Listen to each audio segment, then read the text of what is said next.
Hello everyone. Today we are going to have a walkthrough on how to install iLab application on your phone. Today I'm using an Android phone, but for the iPhone users, you can also go to the Apple Store and try to follow the similar steps. So first and foremost, you have to go to Play Store and then you go to the search area and then try to type iLab, Islamic Laboratory. As you can see, I had already typed it in and it is already suggested. So once I click on it, you'll see these applications. The first one, of course, is sponsored. It's not the one. So we have to click on the second one. So once we click on the second one, we click install. You wait a few minutes for the application to install. The installation doesn't take too much time because it's lightweight. We always care about users and their storage.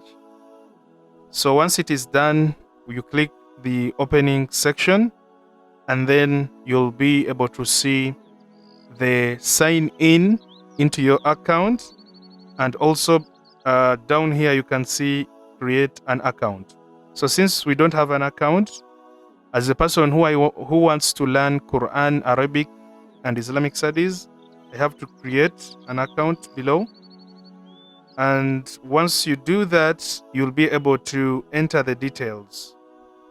So for example, the first name I'll put Adam, the second name I can put Kamoga, then I enter my phone number. Once I enter my phone number, I'm also expected to enter the email.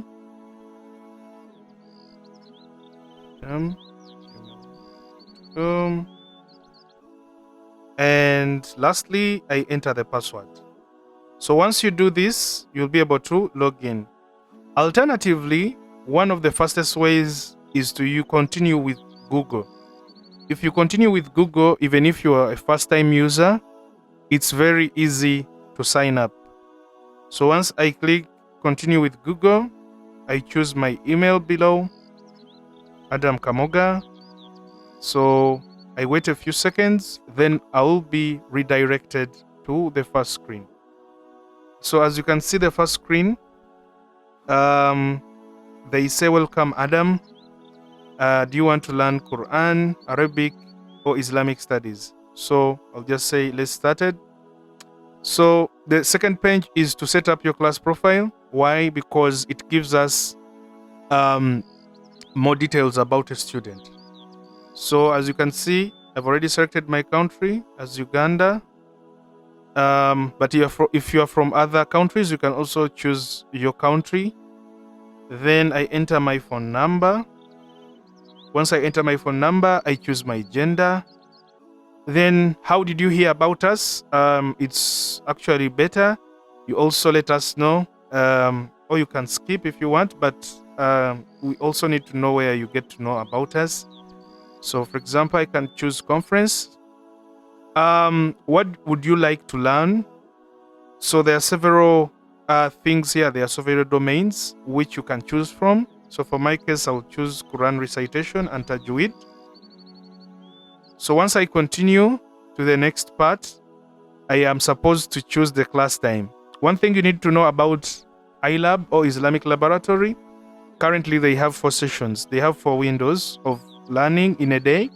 They have morning, they have afternoon, they have evening and night, and the corresponding time. So before you choose the preferred time, you need to first choose either it's weekdays or weekends. So for my case, I'll choose weekdays. After choosing weekdays, then I choose night time because I come back home late when I'm tired. Then I finish my setup. So once I finish my setup, there is a small pop-up which shows on the page, which asks you to allow notifications. It's better you allow notifications. Why? Because you'll always be notified when your next class comes in. So after this, as you can see, Assalamu alaikum Adam, your classes, attendance and learning progress are ready for today. So here they first show me that your access has ended, but this means that for me to attend, I have to first pay. Then after paying, I'll be able to see on my first screen here the list of all the classes. And another explanation on this icon here, it has different modes. It becomes happy when my streak keeps on growing. By streak, I mean if I keep on attending the classes and entering class on time.